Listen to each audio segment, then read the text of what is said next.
அன்பார்ந்த பெரியவர்களே, தாய்மார்களே, மாலை நேரத்தில் உங்களுடைய பெரும் ஆதரவை கொடுத்து நம்முடைய தேசிய ஜனநாயக கூட்டணியின் வெற்றி வேட்பாளர் அருமை அண்ணன் தீபாந்தன் அவர்களுக்கு முழுமையாக உங்களுடைய ஆதரவு தெரிவித்து இந்த தொகுதியினுடைய சட்டமன்ற உறுப்பினராக அவரை தேர்ந்தெடுத்து வாழும் காமராஜராக இருக்கக்கூடிய நான் பெரிதும் மதிக்கக்கூடிய ஐயா என் ரங்கசாமி அவர்களை மறுபடியும் புதுச்சேரி மாநிலத்தினுடைய முதலமைச்சராக இங்கே அழகு பார்த்து 5 ஆண்டு காலமாக சிறப்பாக நடக்கக்கூடிய இந்த ஆட்சி மறுபடியும் 5 ஆண்டு காலம் நடக்க வேண்டும் என்கின்ற ஒற்றை கருத்துல நாம் எல்லாம் இங்கே நின்று கொண்டிருக்கின்றோம்.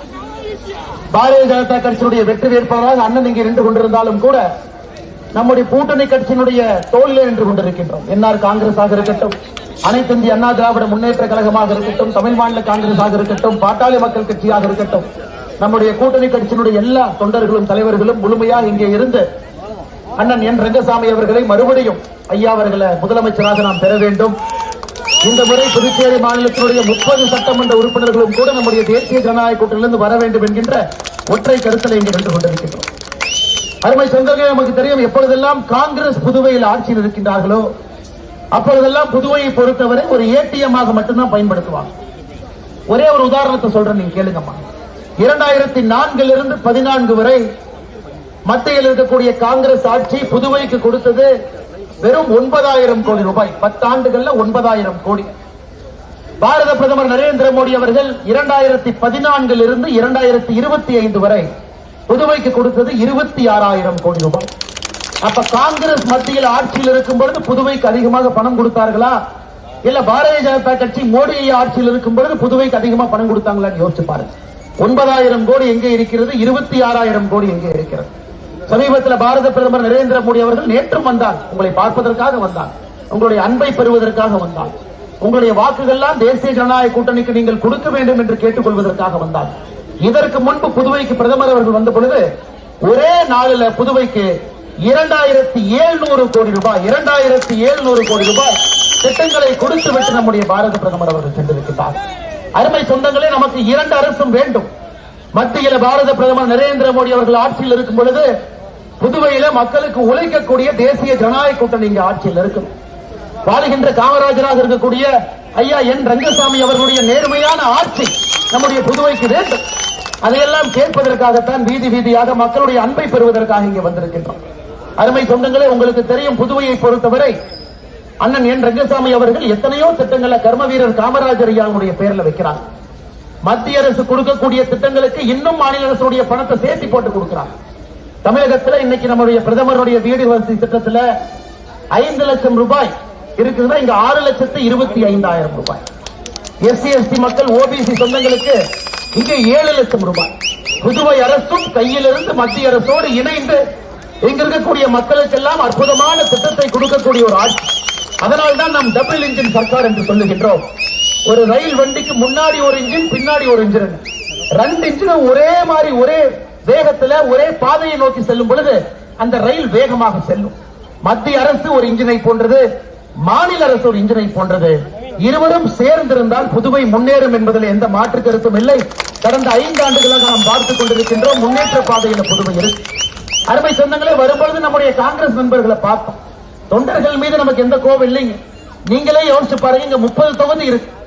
16 தொகுதியில நம்முடைய கூட்டணியில என்ஆர் ஐயாவுடைய கட்சி நிக்கிறாங்க. 16 தொகுதியில 14 தொகுதியில கூட்டணி கட்சிகள் எல்லாம் நிக்கிறோம். அதுல 10 தொகுதி பாரதிய ஜனதா கட்சி நிக்கிறது. நமக்குள்ள எந்த பிரச்சனையும் இல்லைங்க. 30 தொகுதியும் எல்லோரும் அண்ணன் தம்பியாக நிற்கின்றோம். ஆனா காங்கிரஸ் 16 தொகுதி நிக்கணும். ஆனா காங்கிரஸ் 22 தொகுதி நிக்கிறாங்க. 6 தொகுதி சேர்த்து நிக்கிறாங்க. யோசிச்சு பாருங்க. விடுதலை சிறுத்தை நண்பர்கள் அவங்க இன்னும் 3 தொகுதியில எக்ஸ்ட்ரா போட்டி போடுறாங்க. மார்க்சிஸ்ட் கம்யூனிஸ்ட் கட்சி அவங்க 3 தொகுதியில் எக்ஸ்ட்ரா போட்டி போடுறாங்க. இந்த அநியாயத்தை எங்கேயாச்சும் பார்த்திருக்கிறீங்களா? ராஜ்பவன் தொகுதியில பிரச்சாரத்தின் பொழுது பார்த்தேன், நம்முடைய வேட்பாளர் கேட்டாங்கன்னா எதிரில யாருங்கன்னா இருக்காரு.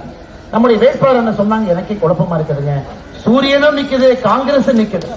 நான் கேட்டான்னா சிம்பிள்ல நிக்கிறாங்களா இல்ல சுயேட்சை நிக்கிறாங்களா? இல்ல, சூரியனும் சிம்பிள்ல நிக்குது, காங்கிரஸ் சிம்பிள்ல நிக்குது. இந்த அநியாயத்தை எங்கேயுமே இல்லைங்க. புதுச்சேரியில மட்டும்தான் 6 இடத்துல காங்கிரஸ் கட்சி அதிகப்படியாக, 3 இடத்துல விடுதலை சிறுத்தைகள் அதிகப்படியாக, 3 இடத்துல கம்யூனிஸ்ட் கட்சி அதிகப்படியாக.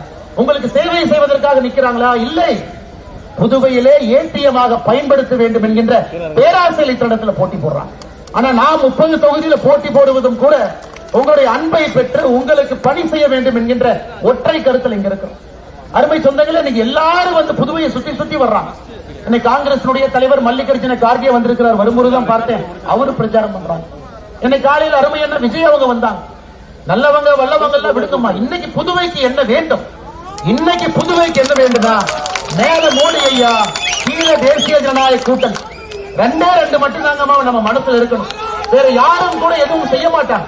இன்னைக்கு இந்தியாவில் எங்கேயும் இல்லாத அளவுக்கு ஒரு பெண் குழந்தை புதுச்சேரியில பிறந்தாங்கன்னா, ஒரு பெண் குழந்தை பிறந்தாங்கன்னா நேரடியா அண்ணன் என் ரங்கசாமி அவர்கள் நேரடியா 50,000 ரூபாய் இத்தனை நாளா போட்டிருந்தாங்க. அந்த முந்தானத்து பிரச்சாரத்துல ரங்கசாமி ஐயா சொல்லிட்டாங்க, நம்ம ஆட்சிக்கு இரண்டாவது முறை திரும்ப வந்த உடனே அது 1,00,000 ரூபாயாக உயர்த்துவோம் என்பதை சொல்லியிருக்கிறார். இன்னைக்கு நம்முடைய சகோதரிகள் எல்லாம் இருக்கிறாங்க. இன்னைக்கு சகோதரிகளுக்கு நாம் உதவித்தொகை எல்லாம் கொடுக்கலீங்க, உரிமை தொகை கொடுக்கிறோம். ஏன் உரிமை தொகை? கடுமையாக வேலையை செய்யக்கூடிய சகோதரிகளோடு தாய்மார்களோடு அரசு இருக்க வேண்டும் என்பதற்காக சிவப்பு ரேஷன் அட்டை இருக்குதுன்னா 2,500 ரூபாய் உரிமை தொகையாக நம்முடைய சகோதரிகள், மஞ்சள் ரேஷன் அட்டை இருக்குன்னா 1000 ரூபாய் உரிமை தொகையாக நம்முடைய சகோதரிகள். இந்தியாவில் எங்கேயுமே இல்லைங்க. நல்லா யோசிச்சு பார்த்தா மகாராஷ்டிரால 2,100 ரூபாய். இன்னைக்கு மகாராஷ்டிராவையும் தாண்டி அதிகப்படியான உரிமை தொகை புதுச்சேரியில் நம்முடைய தாய்மார்களுக்கு 2,500 ரூபாய். எங்கேயுமே 2,500 கிடையாது, நீங்க தானே 2,500. ஏன் உரிமை தொகை? கடுமையாக வேலை செய்யக்கூடிய நம்முடைய தாய்மார்களுக்கு, நம்முடைய சகோதரிகளுக்கு அரசு கூட இருக்கிறோம் நம்ம காட்டுறோம். மஞ்சள் அட்டையாக இருந்தால் 1000 ரூபாய். இதெல்லாம் மத்த கட்சிகள் பேசுறாங்க, எங்கிருந்து அவங்க பணத்தை கொண்டு வர்றாங்க? மத்திய அரசு நம்ம கிட்ட இருக்கு. மோடி ஐயா கேட்டா பணம் கொடுக்கிறார். 2,700 கோடி ரூபாய்க்கு திட்டங்களை துவக்கிவிட்டு போயிருக்கின்றார். நான் ஏற்கனவே சொன்னது போலங்க, 9,000 கோடி காங்கிரஸ் 10 ஆண்டுகள், 26,000 கோடி நம்முடைய 10 ஆண்டுகள். ஆனால் இந்த ஆட்சி நிலைக்க வேண்டும். நம்முடைய வாழ்கின்ற காமராஜர் ஐயா என்ஆர் அவர்கள் மறுபடியும் முதலமைச்சராக வரணும். 30 தொகுதிகளும் கூட நாம் இங்கே இருக்க வேண்டும். அது மட்டுமில்லை, நம்ம எத்தனையோ நம்முடைய மூத்தவர்கள் இருக்கிறார். அவங்களுடைய அனுபவத்தினாலதான் நாம் பேசிக் கொண்டிருக்கின்றோம். இன்னைக்கு நம்முடைய மூத்தவர்களுக்கு வரக்கூடிய முதியோர் பென்ஷனை கூட 500 ரூபாய் நாம் உயர்த்தி இருக்கின்றோம். வாங்கக்கூடிய பென்ஷன்ல இருந்து மறுபடியும் 500 ரூபாய் உயர்த்தி இருக்கின்றோம். அதனால அருமை சொந்தங்களே, இன்னைக்கு புதுவைக்கு என்ன தேவை நாம யோசிக்கலாங்க. நம்முடைய வாக்க தவறான ஒரு நபருக்கு நம்ம போடக்கூடாது. தாய்மார்கள் தவறா நீங்க அந்த மாதிரி ஒரு வாக்க தப்பா போட மாட்டேன். நமக்கு இன்னைக்கு தேவை புதுவையில 2 இன்ஜின் இருக்கக்கூடிய அரசு வேண்டும். மேலே மோடி அவர்களும் கீழே என்ஆர் ஐயா அவர்களும் இருவரும் இணைந்து ஒரு அற்புதமான புதுவை அவர்களால் மட்டும்தான் கொடுக்க முடியும். அதனால் நீங்கள் எல்லாம் உங்களுடைய பேராதரவு கொடுத்து நம்முடைய தாய்மார்கள்ட்ட மறுபடியும் நாங்கள் கை கூப்பி எங்களுடைய கோரிக்கையை உங்கள் முன்னால் வைக்கின்றோம். நீங்கள் ஏப்ரல் 9ஆம் தேதி இருந்தும் மறந்து விடாதீர்கள், மறந்தும் இருந்து விடாதீர்கள். 2ஆம் நம்பர் பட்டன்ல, 2ஆம் நம்பர் பாருங்க, வெற்றி பட்டன்ல 2ஆம் நம்பர் பட்டன்ல நம்முடைய தாமரை சின்னத்துல மிக கடுமையாக உங்களுக்கு உழைக்கக்கூடிய இந்த பகுதியை சேர்ந்தவர் வரும்போது எல்லாருக்கும் சொன்னாங்க, எல்லாரும் தெரிஞ்சவங்க தான். தீபாந்தரன் அவர்களுக்கு 2வது பட்டன்ல தாமரை சின்னத்துல நீங்கள் என்ஆர் ஐயா அவர்களுக்கும் இந்த தொகுதியில தாமரை சின்னம் தான், எல்லாருக்கும் தாமரை சின்னம் தான்.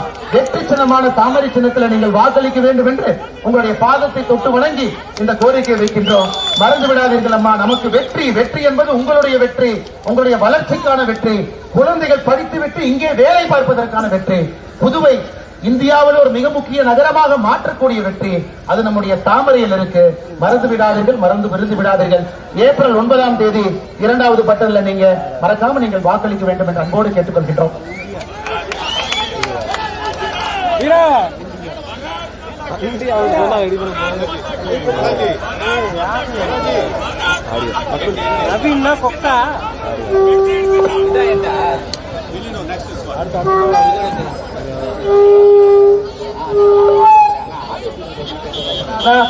தயவு செய்து வண்டியில நேராதீங்க. ஏன்னா நிறைய பாயிண்ட்டுக்கு போக வேண்டியிருக்கு. தயவு செய்து ஒத்துழைப்பு கொடுக்கணும். தயவு செய்து அண்ணா, தயவு செய்து வண்டிகளை மூவ் பண்ணணும். வண்டிக்கு முன்னாடி நவருங்க எல்லாரும் கொஞ்சம். அண்ணா வண்டிக்கு முன்னாடி எல்லாம் நவரும் கொஞ்சம், தயவு செய்து நவருங்க. ஆனா தயவு செய்து அவரும் கொஞ்சம் வண்டிக்கு முன்னாடி வழி கொடுங்க. தயவு செய்து வண்டி மேல யாரும் அதிகம் ஏற வேண்டாம். தயவு செய்து உங்களுடைய வாக்கு கேட்டு உங்கள் இல்லம் தேடி வீதி வீதியாக பாரத தாயின் தவப்புதல்வர்